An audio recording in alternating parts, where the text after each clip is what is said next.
it's Dr. Maya, and this is part 2 of Famine to Formidable.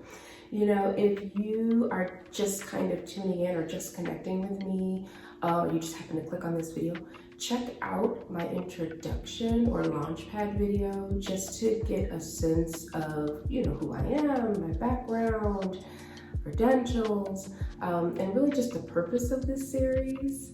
Thank you so much for joining me. I left you with a little cliffhanger in the first part of Famine to Formidable.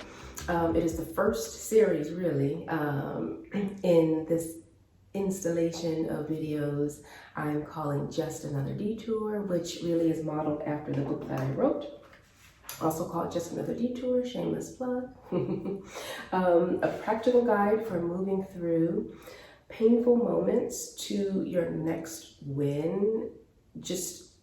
I can't tell you more about that. It's all really in the title. Super easy read, paperback, Kindle format, whatever works for you. You can check out the videos that I have uploaded that give you a little bit more detail about the book. But I recommend that you read it. It's just going to bless you. It's just going to help you. I certainly go to it, again and again and again. And I know people have told me the same. So, Famine to Formidable. So hopefully you watched the first video. So quick recap, we're talking about moving from these seasons of famine, shortage in our life to really just a better place in our lives, maybe even a full-on victory, moving from feeling weak and frustrated, maybe lonely, maybe desolate, maybe disappointed or discouraged, to really being just a force. What does it mean to be formidable? Formidable we can think about as being a person who inspires respect, just from their environment, from the people that they know, that they influence, or they're just connected to. Respect from the world with their just impressive strength, really, ability to overcome.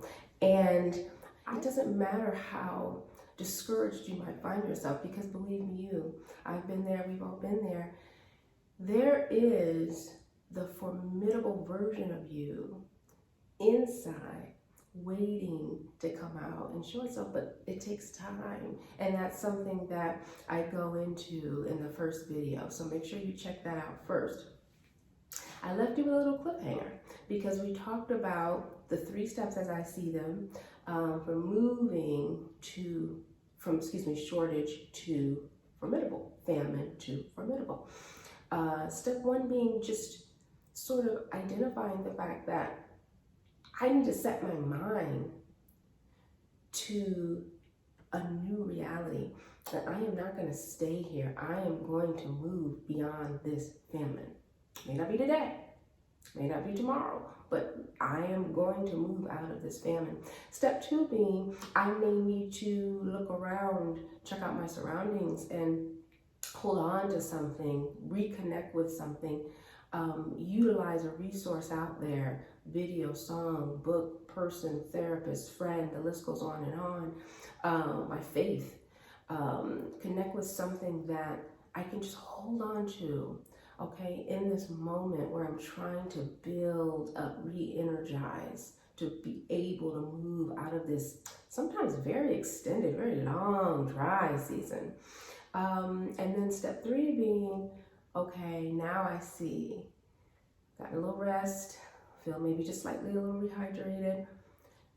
There's actually more inside of me than I ever realized that I can use, that I actually must use, that I was actually designed to use, if I'm honest, to really move me from a space of despair to this amazing new reality. This next step, this next phase, this next season of my life, right? Because one thing we talked about is you don't expect to find yourself in a famine. You don't wake up and expect to be divorced. You don't wake up and expect to feel empty, when you go on the job or your career. You don't wake up and expect to feel suddenly without a sense of purpose. You don't wake up and expect to feel depressed. You don't wake up and expect to feel lonely. But you can take these steps that take time to move from this space into a far better space. So that's wonderful. And I am excited to really take this journey with you because in a sense, that's really what these videos are all about. Me walking with you, you walking with me, whatever the area, whatever the challenge, whatever the dry space, whatever the famine, moving from there to a better there. But there is one thing I think we forget about. And I wanted to use the second video to sort of go a little deeper. And that is, yes, you're feeling stronger, okay? This is sort of part 2, right, of moving out of that famine. You're like, I'm doing better, right? And you're happy about that. You're excited. You feel energized. You feel motivated, encouraged. I would caution you, as I have learned, let's not just take off Roadrunner style, okay, when we get to this phase. Why am I saying that? Because sometimes, and I do go into this a little bit in my book as well, sometimes we don't appreciate what challenges, what famine, what crisis, what trauma, what just an isolated space. We don't often appreciate how much that has cost us. And it is very important that we take time to take inventory of that. It doesn't mean that's not something that, we can recover from. Oh, we absolutely can and will. That's my hope and my prayer for you. But we do need to be aware of that.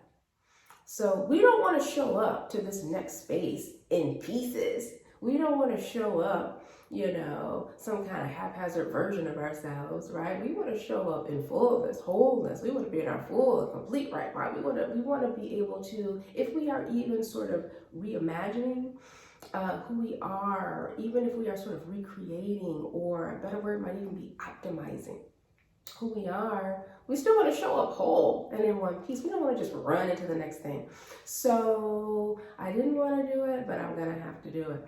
An example, okay? You find yourself perhaps, in coming out of divorce. You've been through the whole trauma of it, the crisis of it. Again, I talk about it in my book. You're looking around, you're picking up the pieces, the fragments that are left, you're putting them together. Feeling a little stronger. You've tapped into resources. Maybe you're doing better than that. Maybe you're ready to say, okay, let's move on to the next phase. The past is the past. Let's not run just straight into the headwinds, okay, of the dating scene. We all know the term rebound. But, in all seriousness, we want to take careful, thoughtful, metered steps as we are moving out of these seasons of, maybe desperation or desolation or sadness or weakness or just loneliness, emptiness. We want to be in wisdom, right? When we move into this next space, this better space, move into our victory, whatever it is. We don't want to show up not having really taken careful inventory of what all we want out of the next season and how we want to show up. If you are coming off of, I don't know, just some kind of a fast, or you're doing something and you're super hungry, it's not wise to just throw open the fridge and just start stuffing your face, You want to feed yourself, those things that are going to help to restore and re-energize. You don't want to feel worse than you did when you were trying to move out of that space of hunger, out of that space of famine. So anyway, something I want you to bear in mind. In my own life, a real life example, So again, getting to know me, I'm a board certified OBGYN. That is my actual career and profession. But I will tell you, I've known for so many years, so long, that really is just one aspect of who I am, and that there are so many other things that I was just wired to do, you know? And in perhaps a more creative space. I love to write. I've always loved to write since I was young. I love to sing. You know, I do songwriting. I love to sing. And I wasn't really tapping into that space. Why? Because I was devoting and dedicating my time as I, probably should have been, right? Making sure that I was prepared to take on the role of physician and to do the best that I could by the patients that I would encounter. And so my time, my energy, my focus were all spent in that direction. And I found myself, at a certain season in my life feeling very drained, very empty. We get into this concept of burnout. I'm going to do a series on that for you. And really having to stop and take an assessment and say, yes, I'm a physician. Yes, I'm a mom. Yes, I have other roles that I play in my life, but this is an area of my life that's been neglected and honestly felt like famine in a sense. Like, where's my joy? Where's my creativity? Like, what's happening? Why am I feeling this way? So number one, I had to kind of stop and say, okay, I am going to figure this out. I'm not going to stay here because this wasn't impacting my practice. I'm not going to stay in this position of feeling dry and kind of going through the motions, just mundane. I'm not going to do it. I'm going to move. I don't know what it's going to take, but I'm going to move into a different space. Step two, I needed to tap into some of the things that were already around me. I had already had ideas years ago that I wanted to write a book, and I just never did it. I had been writing songs in my spare time, half of the time without even realizing it in a sense, and being able to go back and find these old lyrics and things that I found, just bits and pieces, putting them together. Suddenly I look up and open my eyes and realize, wait a minute, turns out I'm surrounded by people who every day are moving and operating in this creative space. Why am I not tapping into these people? And you see how things just started to come together. It's like my eyes started to open. This wasn't a period of days or even weeks. This was a period of months, maybe even years in a sense. But this was part of the process of me going, yes, there is more.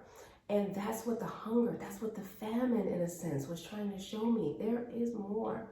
Step three, I am going to have to actually do the work. So I'm encouraged, I'm motivated, I'm inspired. I think I'm onto something, but I now have to carve out the space in order to be more creative.